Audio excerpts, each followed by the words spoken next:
ingo du salda potente bat, eta ero salda hontan ingo duna dilista gorriak. Txorienen erabilitu behin baino gehiagotan, eta hauek azkenean dira betiko dilistak zurituta, ez? Bueno, betiko variedadi ez da, bueno, ez antzekoa, ez da berdin. Ez da Hemen berdina. jaten duguna hau pardinatoiek ez?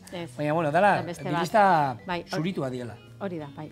Nauen berezitasuna bat ibadia asalik ez dutena. Hori da. Orduan, oso ondo etortzen da, pixka, lekalia digeritu ezin da ibiltzeien pertsona horiek, azkenian fibra asko dagoela asalian, eta hoi ja nola fibra ez duten, digestioa ez da oso ondo egiten da, ez dago problemarik. Eta oso askarriten dira. Hori da, bai. Ostia, beratzen jarri behar, eta oso komodo da, eta oso goxuak. Eta purea egiteko zoragarria dira. Bai. Etxean, nik ezagutu nuenetik hemen, oin hau egitik juze, gaina momentu batean egiten dira, momentu batean, bai. 15-20 minutuan inda daude. Ez dira, beratzen jarri behar ez ezer da, ero, bueno, ni egizan asalak ni dilistak iguelu jatetxo, eta gustatzen izki pila. Baina hauek oso praktikoa dira, eta purean da, gaina, eta kolore puritxak, eta... Bai.